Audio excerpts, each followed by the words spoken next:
Muy buenos días, apreciados compañeros del Diplomado en Docencia Universitaria de la Universidad Pedagógica Experimental Libertador, Instituto Pedagógico Rafael Alberto Escobar Lara de Maracay, su dirección de extensión, en este caso en el módulo de los medios y recursos para el aprendizaje.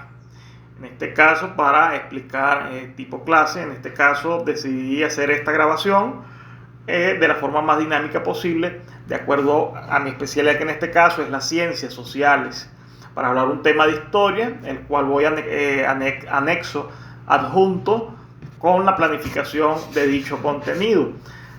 Las causas de lo que fue el derrocamiento del general Isaías Medina Angarita el 18 de octubre de 1945.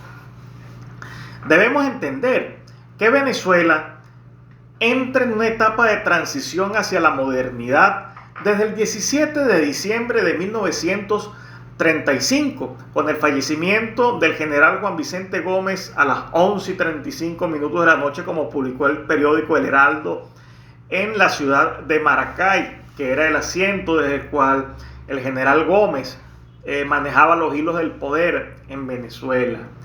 A raíz de su fallecimiento, el Consejo de Ministros, de acuerdo a lo establecido en el artículo 97 de la Constitución Nacional de los Estados Unidos de Venezuela de 1931, designa al general Eleazar López Contreras, también tachirense, ya el tercer tachirense de forma consecutiva en el poder, como presidente provisional para concluir el periodo constitucional 1929-1936, que finalizaría el 19 de abril del 36. Luego de esto, el general López Contreras es elegido presidente constitucional por 7 años, hasta 1943, pero la reforma constitucional que este tachirense realizó en 1936 se redujo el periodo constitucional a tan solo 5 años. Al término del periodo del general López Contreras, en abril de 1941, y asume en mayo, el 2 de mayo de 1941, es elegido el general y también ministro de Guerra y Marina y también tachirense, ya el cuarto consecutivo en el poder, el general Isaías Medina Angarita, oriundo de San Cristóbal, estado Táchira, nacido en 1897. El general Medina Angarita, por la mayoría de dirigentes políticos de la década de los 40, 50, 60, hasta tiempos recientes, es considerado como el presidente más democrático en la historia de Venezuela. El presidente Medina Angarita prácticamente avanza de forma más rápida que su antecesor, que el general López Contreras, en materia de modernizar el país. De hecho, en el año 43 es cuando se adquieren los terrenos para lo que hoy en día es la ciudad universitaria de Caracas, después concluida durante el gobierno militar, la dictadura militar de Marcos Pérez Jiménez. Ese gobierno dividido en 3 periodos entre 1948 y 1958. El primero con Delgado Charbó, después Suárez Flamerich y después Pérez Jiménez. Medina Angarita también promulga la primera ley de hidrocarburos, y que fue conocida como la famosa ley 50-50, que era 50-50 en las ganancias del producto de la renta petrolera para las transnacionales que explotaban el crudo petrolero acá en suelo venezolano. Se promulga la primera reforma agraria del país, que fue un avance importante. Recuerden que Venezuela, prácticamente la Venezuela rural, en más de un 70%, y la industria petrolera, comenzó todo este éxodo hasta a determinados lugares, sobre todo Maracaibo. Maracaibo creció exageradamente, al punto de que hoy en día la ciudad más poblada del país es Maracaibo, con más de 3 millones de habitantes, superando a la capital Caracas. Pero la población no se concentraba en la región, como quien dice, costa, montaña, Zuliana, los Andes. No, estaba bastante segregada por el campo, porque la gente vivía de eso. El general Medina Angarita también fomenta lo que es la participación de la mujer en los procesos políticos venezolanos, dándole el voto en el año 44 por primera vez a las mujeres para la elección de concejales. el general Medina Angarita legaliza el funcionamiento de los primeros partidos políticos en Venezuela. En el año 41, Acción Democrática, luego el Partido Comunista de Venezuela, que ya se había fundado en el año 31, pero adquiere figura legal hacia el año 43. El general Medina forma su propio partido político, que es el PDV, el Partido Democrático Venezolano, donde tenía una figura intelectual a la cabeza que era parte de su gabinete y una figura, digamos, bastante controvertida, liberal, dentro del espectro de la sociedad venezolana, como lo fue el doctor Arturo Uslar Pietri. Dándose todos estos cambios, la sociedad también reclamaba el hecho de que necesitaba darse más garantías democráticas hacia los procesos de elección de las autoridades. Vamos a recordar que para la época el presidente de la República era elegido de segundo grado, es decir, en primer grado la gente votaba por los diputados a las asambleas legislativas, estos elegían a los senadores y diputados al Congreso de los Estados Unidos de Venezuela y finalmente senadores y diputados en sesión conjunta en el Congreso designaban por las 2/3 partes al ciudadano que iba a ejercer la presidencia constitucional de la República. La única votación directa que se había dado en el siglo XIX inestable para el país fue la de 1860, donde ganó Manuel Felipe Tovar. Pero era una elección directa, no fue una elección universal, directa y secreta, con la participación de todos y con todo lo que engloba estos tres términos que acabo de mencionar. El general Medina se propone a reformar la Constitución porque su partido tiene la mayoría en el Congreso.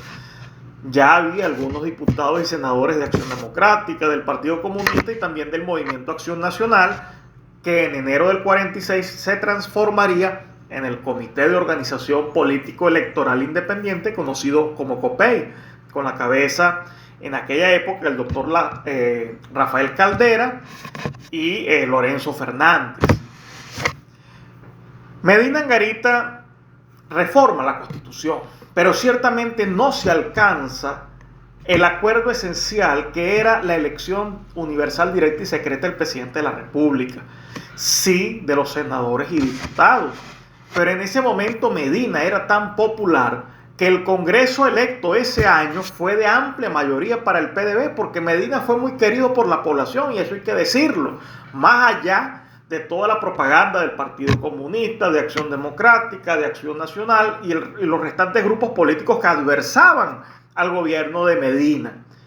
Es entonces cuando ya había una logia militar encabezada por el mayor Marcos Pérez Jiménez, que tenía un grupo organizado llamado la Unión Patriótica.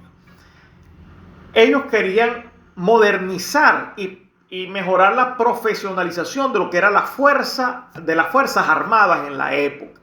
Se sentían que estaban todavía muy atrasados con respecto a otras fuerzas militares de Latinoamérica. Y ellos querían también un cambio y se apoyaban en los políticos que adversaban a Medina Angarita para llegar al poder. En este grupo de Pérez Jiménez también estaba Mario Ricardo Vargas, Carlos Delgado Chaló, entre otros. Acción Democrática exige al gobierno de Medina la elección directa. Medina se compromete, junto con el PDV, a que en el periodo presidencial 1946-51 la elección se va a llevar de la misma manera como se llevó anterior en el 41 y en el 36, pero que para el periodo 51-56 se va a dar la introducción del voto universal, directo y secreto para este importante cargo, la primera magistratura nacional. Todos convergen en una candidatura de unidad. Y es entonces cuando el PDV, Acción Democrática, se unen y designan al embajador de Venezuela en Washington, también tachirense, el doctor Diógenes Escalante, quien es informado a esto cerca del mes de agosto y en septiembre vuelve a Venezuela. Bueno, pasa algo inesperado, que Diógenes Escalante se vuelve loco. Comienza a padecer de demencia. De esto se dan cuenta sus secretarios, entre ellos Ramón José Velázquez, periodista y que muchos años más tarde sería presidente de la República entre 1993 y 1994, tachirense también de San Juan de Colón, y se crea un problema porque se rompe esa unidad que había de acuerdo entre gobiernos y oposición. El gobierno de Medina Angarita dirimía entre Uslar Pietri y otras figuras y decide postular al ministro de Agricultura y Cría, Ángel Biagini, tachirense también, de San Cristóbal, postularlo como su candidato presidencial. AD rechaza esto de plano y el panorama se vislumbraba a que el presidente iba a ser Ángel Biagini. ¿Qué sucede? Ante esta situación dada a finales de septiembre, principios de octubre, las fuerzas militares se reúnen con Betancourt, con el Partido de Acción Democrática y con algunos sectores independientes, y el 18 de octubre de 1945 es derrocado el presidente más democrático en la historia del país, el general Isaías Medina Angarita. Inmediatamente se constituye una junta revolucionaria de gobierno con el señor Rómulo Betancourt como presidente, integrada por los mayores Carlos Delgado Chalbó, Mario Ricardo Vargas y algunos dirigentes de Acción Democrática como eran Raúl León, Luis Beltrán Prieto Figueroa, Gonzalo Barrios, y por los sectores independientes Edmundo Fernández. Esta composición de la Junta también fue problemática porque de una forma muy sectaria la cúpula de Acción Democrática manejó el funcionamiento de la Junta.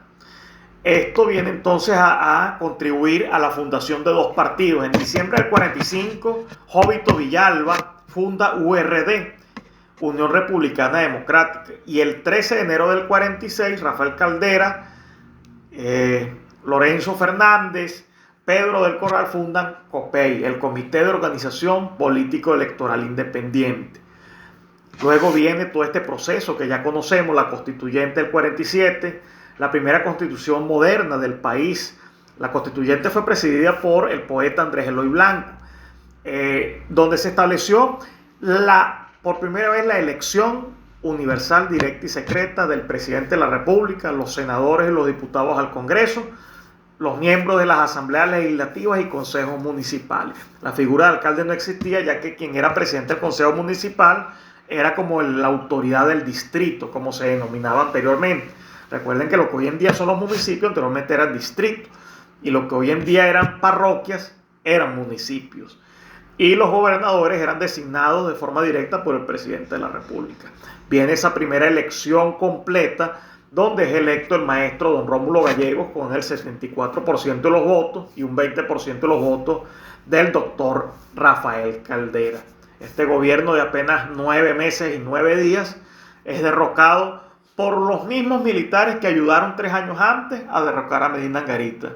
Es entonces cuando viene esa junta militar y 10 años de gobierno prácticamente dirigido por Marcos Pérez Jiménez desde un segundo plano y dirigido por Pérez Jiménez directamente desde el 2 de diciembre del 52 hasta su huida de Venezuela en la madrugada del 23 de enero de 1958.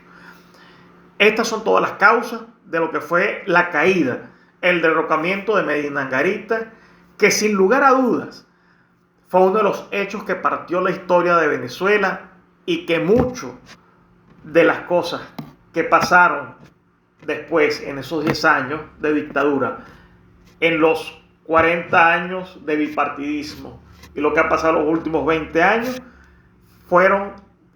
hubo desencadenantes a raíz de estos sucesos que le dieron otro rumbo a la sociedad política venezolana. Muchas gracias.